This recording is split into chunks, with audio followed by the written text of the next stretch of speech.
capek hidup kita. Padahal kita tidak sadar benar salah. Makanya Allah berfirman dalam sebuah diskusi, beliau mengatakan, aku bergantung sangkaan kamu. Oleh karena itu, maka pikiran adalah penentu utama takdir kita. Jadi penentu utama takdir kita bukan Allah, karena kreator kehidupan kita adalah pikiran kita sendiri. Allah hanya mengikuti apa yang kita pikirkan, dan Dia menamakan dirinya adalah Rabb al-Alamin. Jadi Rabbul Alamin itu bukan pencipta, tapi Rabbul Alamin itu adalah fasilitator, sang kehadiran, sang keberadaan. Apa yang kau cipta di pikiranmu, Allah akan mengikuti apa yang ada dalam pikiranmu sendiri. Dan selama ini, ya mohon maaf, kita terus menerus ya menyalahkan Allah. Jadi seakan-akan Allah itu pilih kasih, si A ditakdirkan seperti ini, si B ditakdirkan seperti itu. Bahkan kita percaya rezeki pun sudah diatur oleh Allah. Yang mengatur rezeki itu kita kok. Kita mau jadi orang kaya, terserah kita. Kita mau jadi orang miskin pun terserah kita. Allah akan ngikuti apa maunya kita. Dan Allah yang maha pemberi rezeki, menyediakan rezeki yang sama buat semua orang. Tak terbatas bahkan. Karena rekening Allah itu tak terbatas. Kita yang suka membatasi Allah. Coba. Begitu ada mobil baru, keluaran terbaru, ada teman bilang, wih mobil bagus ya. Uang dari mana? Tuh. Kita kan yang membatasi Allah. Coba kalau kata-katanya diganti, saya pasti bisa beli, pasti ada rezekinya. Kenapa sih kita ini senang sekali membicarakan yang kita tidak suka, padahal yang tidak disukai itu tidak membuat kita bahagia, bukan? Begitu pergi ke toko sepatu, ada sepatu mahal, wih sepatu bagus, begitu dilihat, wah mahal. Seumur-umur ya kalian tidak akan pernah bisa pakai sepatu itu. Coba diganti sudut pandangnya. Begitu lihat sepatu bagus, wih cocok dengan kaki saya. Warna sepatunya juga cocok banget nih dengan kulit saya. Gitu. Pasti kebeli. Kalau kita berpikir mahal, tidak akan kebeli. Kalau berpikir kebeli, mahal itu bukan urusan Allah. Allah tidak pernah bikin pabrik duit. Yang bikin pabrik uang itu kan manusia, namanya peruri. Betul apa tidak? Nah, yang ringan-ringan dulu seperti biasa. Kajian saya sudah langsung melesat ke atas. Karena hari ini saya akan ngasih ilmu yang luar biasa. Tetapi ilmu ini harus diamalkan ya. Harus dilakukan. Jadi jangan jadi kolektor ilmu, tetapi ya kita harus menjadi pelaku dari pengamalan ilmu. Karena kalau kita terus-menerus menjadi kolektor ilmu, maka kita ini seperti bejana kosong yang menampung banyak ilmu. Buat apa? Karena pendidikan itu bukan mengisi bejana kosong, tapi pendidikan itu adalah mengobarkan cahaya kesadaran. Mungkin ilmunya tidak banyak, tetapi cahaya kesadarannya berkobar. Nah, itu baru keren. Cirinya apa? Cirinya wajahnya sumringah, ya, awet muda, senyumnya juga kelihatan ikhlas, gitu kan? Iya. Tatapan wajahnya penuh dengan persahabatan, memperlakukan orang lain seperti dia memperlakukan dirinya sendiri. Makanya kalau kita mau lihat orang tinggi ilmunya sederhana, nggak usah dites pakai itu ini. Lihat cara dia memperlakukan orang lain, itu aja, sederhana. Lihat cara dia memperlakukan pasangannya, lihat cara dia memperlakukan anak-anaknya, lihat cara dia memperlakukan tamunya. Gitu. Orang berkunjung ke rumah kita jam 12. Diajak ngobrol aja sampai sore. Dipamerkan semua ilmu. Padahal perutnya sudah kurubu, kurubu. Ditawarin kopi enggak, ditawarin minum enggak, terus aja memamerkan ilmu seakan-akan dia ahli ilmu. Itu tidak bijaksana namanya. Kalau jam 12 jadwalnya makan, ajak makan. Kalau orang perlu beras, kasih beras. Orang perlu baju, kasih baju. Orang perlu duit, kasih duit. Orang perlu ilmu, kasih ilmu. Itu namanya keadilan. Makanya ada 5 dasar kebenaran. Yang pertama pengetahuan, yang kedua adalah cinta, yang ketiga keadilan, yang keempat adalah pengabdian, yang kelima adalah kesabaran. Kalau 5 dasar kebenaran itu sudah dikuasai dan itu diterapkan dalam kehidupan kita, saya pastikan hidup kita menakjubkan. Bukan kita yang mencari uang, uang mencari kita. Jangan mau dihinakan sama uang. Bukankah kita lebih mulia daripada uang? Kalau kita selalu mencari uang, itu salah kaprah. Harusnya uang nyari kita. Gimana caranya? Kalau ingin sukses harus malas. Ya. Jadi kalau ingin sukses harus malas. Semakin dekat kita dengan pekerjaan, semakin intim kita dengan pekerjaan, saya yakinkan duitnya semakin kecil. Gak percaya ya? Tukang tembok, dekat gak dengan sendok tembok? Dekat dengan semen? Dekat dengan batu? Dekat dengan bata? Dekat dengan abu? Coba, kerja jam 8 pagi, selesai jam 4 sore. Jeplok, jeplok, jeplok. 150.000. Mandornya sudah mulai menjauh tuh dari semen. Lebih besar lagi. Yang punya propertinya jauh banget, gak kena kebul, bahkan tidak pernah lihat semen dia itu. Duitnya banyak. Kenapa? Karena dia malas. Ngerti maksud saya? Ini ilmu tingkat tinggi nih, ilmu tingkat tinggi nih. Yang punya Facebook itu sekarang sudah ganti nama itu jadi Meta. Itu kerjanya jalan-jalan aja kemana-mana. Nyumbang sini, nyumbang sana, nyumbang sini, nyumbang sana. Lagi tidur saja rekeningnya numbuk. Betul apa tidak? Nah kita kan beda. Kalau kerja dapat duit, nggak kerja nggak dapat duit.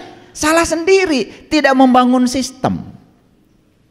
Terlalu dekat kita dengan pekerjaan, sedikit duitnya. Coba belajar menjauh dari pekerjaan, bikin sistem. Yang sibuk di dapur tuh, di restoran, berapa sih gajinya? Yang punya restoran gak pernah ke dapur. Betul apa tidak?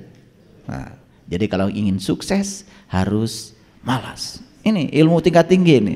Tapi jangan salah ya. Dia aja dari kecil bukan begitu ya. Jadi oleh karena itu siapkan masa depan itu dengan pasti. Kapan?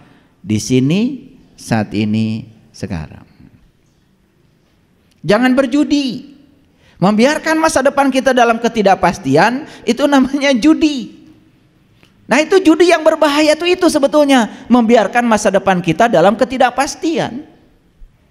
Ya sabung ayam bahaya karena menyakiti ayam.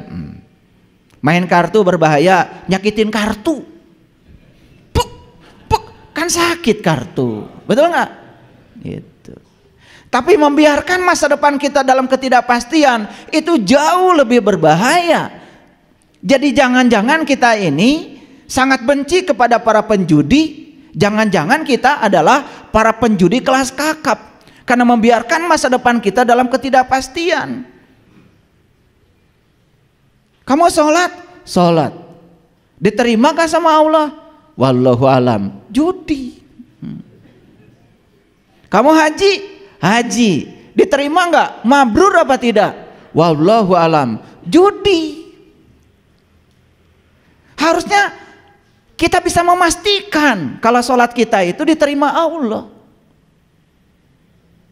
Dalam kitab Al-Hikam, Ibnu Atha mengatakan, untuk tahu sholatmu diterima oleh Allah, gak usah tanya Allah, gak usah tanya malaikat.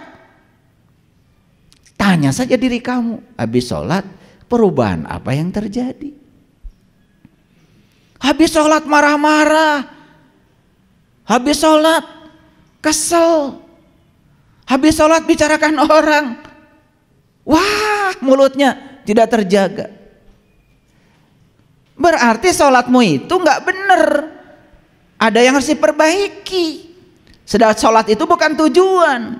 Sholat itu adalah sarana mencapai tujuan. Kan tujuan sholat itu akhlak. Aqimis sholat, inna sholat tanha anil fasa wal munkar. Jadi puncaknya sholat itu akhlak. Paham? Oke. Baik, sekarang hari ini saya akan berbicara kecerdasan. Apa sih kecerdasan itu? Awas, kecerdasan tidak sama dengan kepintaran. Kalau kepintaran itu ranahnya intelektualitas. Itu dalam bahasa akademik disebut aspek kognitif. Maka di situ banyak sekali tuh ahli-ahli psikologi yang sangat terkenal, yang telah menganalisis bahwa intelektualitas manusia itu yang disebut dengan aspek kognitif itu ada 6 tingkatan. Tingkatan yang paling rendah disebut mengingat. Tingkatan yang lebih tinggi dari situ disebut memahami. Lebih tinggi dari situ namanya menerapkan. Lebih tinggi dari situ namanya menganalisis. Lebih tinggi dari situ namanya mengevaluasi. Nah, yang paling tinggi keterampilan berpikir namanya adalah mensintesa, mencipta. Nah, itu dibangun di dunia akademik. Itu pun kalau benar gurunya ngajarnya. Kalau guru itu mendikte, guru itu suruh mencatat, membaca dan menulis, tidak mengembangkan keterampilan berpikir, ya tentu saja yang ada sekolah cuman mengingat. Makanya orang tua kan kalau nyuruh sama anak pakai bahasa Sunda, ujang nyai gerang ngapalkeun. Tuh kan. Dianggap ngapalkeun itu belajar. Menghafal itu bukan belajar itu. Menghafal itu tidak termasuk, belum masuk belajar itu. Belajar itu berpikir. Hasil proses belajar, keterampilan berpikir seseorang itu meningkat. Itu yang disebut dengan solve problem. Nah, itu aspek intelektualitas, aspek akademis. Sehingga jangan heran kalau ada orang sekolahnya tinggi tetapi mohon maaf masih melakukan tindakan-tindakan yang melawan hukum dan norma. Masih korupsi, masih merugikan negara, masih merugikan masyarakat dengan jabatannya, padahal sekolahnya tinggi. Karena memang sekolah tinggi yang diasah adalah intelektualitas. Nah, saya sekarang tidak berbicara dimensi itu. Saya bicara dimensi lain, namanya kesadaran. Nah, kesadaran itu adalah ibunya kecerdasan. Nah, kecerdasan itu dalam bahasa asing sering disebut dengan intelijensia. Nah, intelijensia berhubungan dengan kesadaran. Nah, oleh karena itu, maka kecerdasan itu adalah kemampuan seseorang dalam beradaptasi terhadap perubahan. Apa kecerdasan? Kemampuan seseorang dalam beradaptasi terhadap perubahan. Nah, sekarang selesai kajian ini kita bisa ngukur kira-kira saya ini cerdas apa tidak. Bisa diukur tuh. Nah, bukan sekedar itu, berapa tingkat kecerdasan saya. Itu bisa dilihat dari kemampuan kita beradaptasi terhadap perubahan. Apa sih yang abadi di semesta ini? Oke. Siang itu tidak abadi, malam juga tidak abadi, tapi siang dan malam abadi. Jadi yang abadi di semesta ini ternyata perubahan. Dan perubahan itu ya oleh orang-orang yang sudah mencapai kesadaran tinggi sudah diklasifikasikan termasuk pada aspek hukum alam. Jadi kecerdasan itu sudah menjadi hukum alam sekarang. Perubahan itu sudah menjadi hukum alam. Nah, kalau perubahan itu hukum alam, kemudian kita melawan hukum alam, ya siap-siap saja kita akan jadi orang yang idiot alias bodoh. Jadi ciri kecerdasan itu adalah ditandai dengan kemampuan seseorang dalam beradaptasi terhadap perubahan. Paham sampai sini? Oke. Awas ya, selesai kajian ini langsung evaluasi. Kira-kira saya cerdas apa tidak? Awas, saya tidak bicara pintar. Kalau soal kepintaran, ya nggak usah dibahas lah. Hafalan kalian banyak. Betul nggak? Iya. Al-Ikhlas hafal, Al-Falaq hafal, Anas hafal, ayat kursi wah paling dulu hafalnya. Gitu. Karena ayat-ayat itu ayat-ayat penting ya untuk ngariksa diri dari jin dan kuntilanak, kan begitu.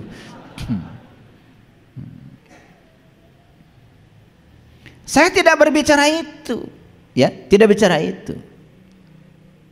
Saya berbicara kecerdasan. Karena hafalan-hafalan kita itu nggak penting. Apalagi ketika kita tidak mengerti dan bisa menerapkan apa yang kita hafal. Yang akan menolong kehidupan kita bukan hafalan, tapi kompetensi.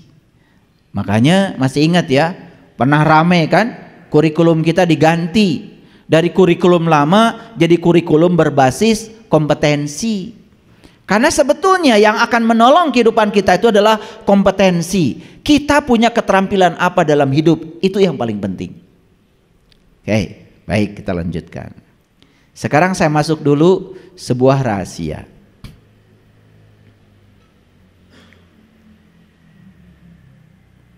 Ini adalah rahasia yang akan saya bagi hari ini. Kebanyakan manusia menderita hari ini karena apa? Dicengkram oleh masa lalu. Belum bisa melepaskan diri dari cengkraman masa lalu. Tidak hadir di sini saat ini sekarang. Saya katakan sekali lagi. Siapapun yang hari ini masih mengizinkan dirinya dicengkram oleh masa lalu, bersiap-siap saja akan sedih selamanya. Makanya belajar agama, belajar spiritual, salah satunya yang dibangun kompetensinya adalah melonggarkan cengkraman masa lalu. Makanya intisari semua agama sama. Apa itu? Berserah diri. Makanya di Islam kita mengenal ada ayat inna din indallahil Islam. Sesungguhnya intisari agama menurut Allah adalah pasrah. Pasrah bahasa lainnya adalah berserah diri. Nah, saya sudah jelaskan ya di kajian sebelumnya. Mungkin sudah hatam ya. Berserah diri itu artinya adalah menerima saat ini tanpa syarat. Menerima saat ini tanpa penghakiman.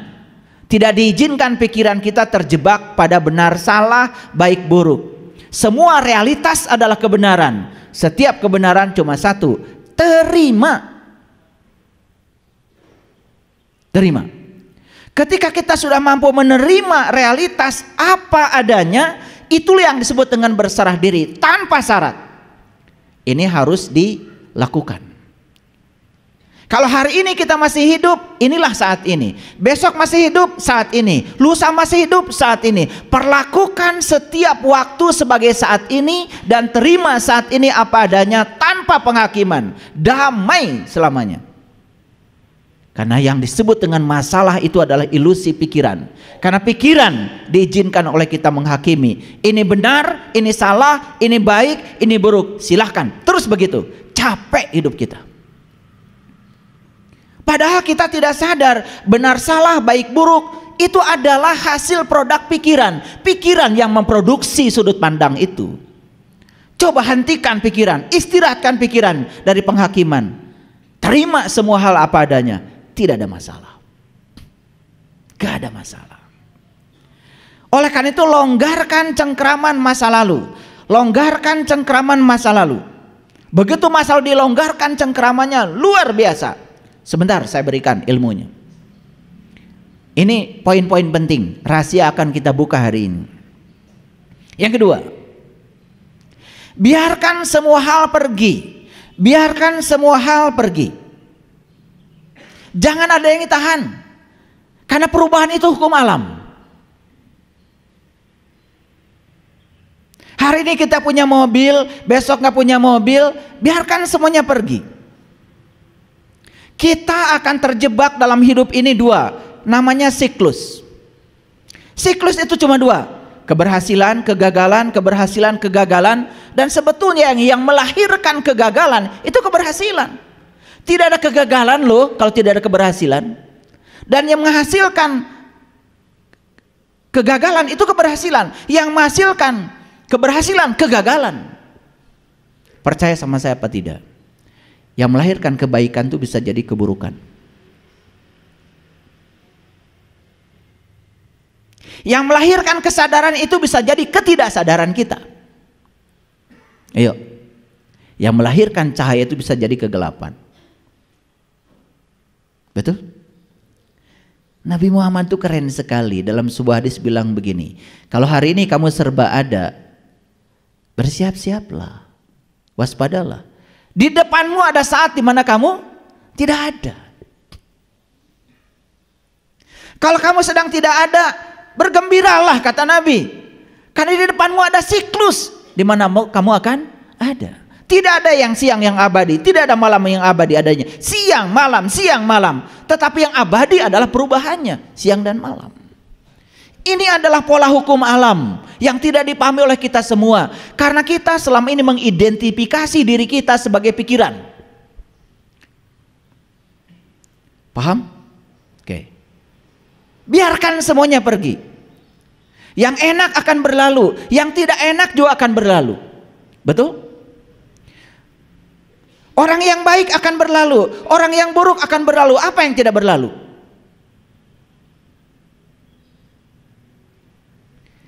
Hanya pikiran kita yang bodoh yang suka mencengkram. Karena pikiran ingin ini tidak mau itu, capek jadinya. Padahal semua itu akan berlalu. Biarkan semuanya berlalu. Hari ini bulan madu, besok bertengkar. Biarkan semua berlalu. Bulan madu akan berlalu, pertengkaran juga akan berlalu. Lewati semuanya. Karena hidup adalah latihan untuk bisa menerima yang kita tidak ingin dan melepaskan yang kita ingin. Itu hidup. Jadi kalau kita kenal dengan tarian semesta, kita kenal dengan cara semesta bekerja, sebetulnya gak ada masalah dalam hidup. Asik-asik saja. Jadi yang saya bagikan ini adalah pengalaman saya, karena saya pernah di titik itu. Senang ke sini, tidak senang ke sini. Menerima yang ini, menendang yang itu, menendang mencengkram, menendang mencengkram. Saya bertanya pada diri saya, kok saya nggak bahagia-bahagia ya begitu? Kemudian saya belajar, terus belajar. Oh, ini kunci-kuncinya, sesederhana itu. Longgarkan cengkraman masa lalu. 2, biarkan semua hal pergi. Jangan ada yang ditahan. Karena perubahan adalah hukum alam. Masa mudamu telah pergi. Sudah, jangan pengen muda terus. Melawan hukum alam. Nikmati aja sekarang. Di masa tua ini kalian bisa melakukan apa? Hidup itu di sini, saat ini, sekarang. Gigi yang dulu utuh bisa makan kacang keras-keras sudah pergi. Sudah, jangan terus-menerus memikirkan yang sudah pergi. Nikmati aja gigi berapa lagi sekarang. Ya sudah, jangan makan kacang karena masih banyak yang bisa kita makan. Betul nggak? Kan otak kita karena senangnya kacang selalu memikirkan gigi yang dulu. Sekarang giginya sudah nggak ada, biarkan pergi. Sekarang sadari gigimu tinggal berapa. Apa tidak ada makanan lain penggantinya? Ada, ubi, tahu. Emang tahu bukan kacang? Tahu itu kacang yang sudah digiling, kan kacang-kacang juga. Cuman pikiran inginnya yang keras, tidak mau yang lembut. Kan pikiran yang memainkan kita. Ngerti nggak? Mahal ini kajian. Kan sesederhana itu sebetulnya. Nah, kita ini selalu ingin bahagia, ingin bahagia, ingin bahagia. Lalu bahagia yang dimaksud itu adalah mendapatkan yang kita ingin. Padahal yang kita ingin tidak akan lama, pasti pergi. Betul nggak? Nih saya kasih tahu, ada nggak yang punya mobil dari dulu itu aja mobilnya? Ada? Mungkin ganti mobil baru atau pergi. Ya nggak apa-apa. Ngapain mikirin yang pergi? Kalau ada yang mau pergi, pergilah. Jangan ditahan oleh kita. Karena perubahan adalah hukum alam. Clear sampai sini? Oke. Ini nanti kalau sudah saya kasih rahasianya, kalian akan punya kemampuan beradaptasi terhadap perubahan. Jadi tidak ada penolakan lagi. Betul? Iya. Ini wajah-wajah yang menua ini, masalahnya cuman selalu terpikat sama memori. Yang dibicarakan itu, oh dulu waktu saya sedang menjabat, dulu. Kan sekarang kamu sudah tidak menjabat lagi. Itu sudah lewat, hidupmu saat ini. Betul? Makanya orang yang selalu terpikat dengan masa lalu, dia akan kehilangan berkahnya hari ini.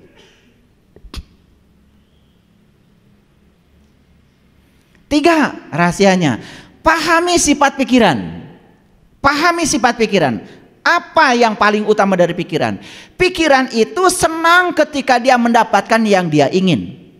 Dan setelah dia mendapatkan yang dia ingin, dia melekat pada yang dia ingin. Dan yang luar biasa, dia akan mengidentifikasi dirinya dengan yang dia ingin. Padahal yang dia ingin tidak akan selamanya ada bersama dia. Pada saat yang dia ingin pergi, akibatnya pikiran akan marah, menolak. Betul? Iya. Makanya penyakitnya sederhana. Migrain. Saya kasih tahu ya, kalau kalian migrain itu nggak usah minum obat sakit kepala. Telusuri dari mana nih migrain itu. Migrain itu jelas ada kemelekatan pikiran karena dia mengidentifikasi diri dengan yang dia ingin. Paling yang dia ingin pasti akan berlalu. Itu saja. Sederhana kok. Sederhana kan? Lah kalau ngaji dengan saya sederhana, tapi bisa dipraktekkan. Saya tidak menjanjikan apa-apa kok, tetapi saya menjamin siapapun yang mempraktekkan ini akan mendapatkan hasilnya di sini saat ini sekarang. Gak tahulah namanya apa itu, pahala atau pahalu, saya juga gak ngerti. Saya tidak pernah menjanjikan apa-apa. Tapi kalau dipraktekkan, hasilnya kita nikmati di sini saat ini sekarang. Oke, terasa? Ngerti sekarang sifat pikiran? Pikiran itu sukanya yang dia ingin. Dan ketika dia mendapatkan yang dia ingin, dia akan melekat pada yang dia ingin. Dan setelah itu dia akan mengidentifikasi diri sebagai yang dia ingin. Contoh, dia mengidentifikasi sebagai orang kaya. Pasti tidak siap tidak kaya, bukan? Salah pikiran mengidentifikasi orang kaya. Padahal jadi orang kaya itu tidak abadi. Suatu saat akan ada siklus di mana dia tidak kaya lagi. Supaya dia merasakan sebetulnya tidak kaya itu hanya sedang merasakan betapa sesuatu itu terasa adanya kalau sudah tidak ada. Paham maksud saya? Kan kalian udah punya pengalaman. HP dekat dengan kalian.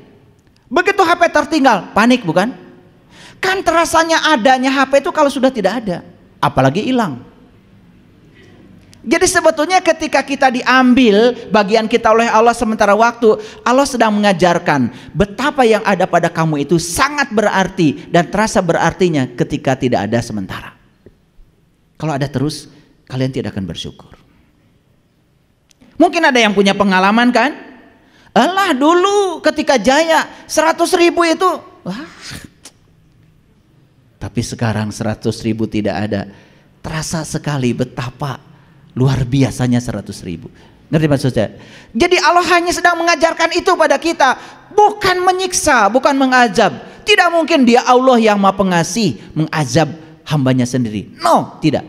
Dia sedang mengajarkan kepada kita untuk belajar merasakan kedewasaan. Itu saja. Terasa? Oke. Yang keempat, bebaskan kebergantungan pada wujud. Karena semua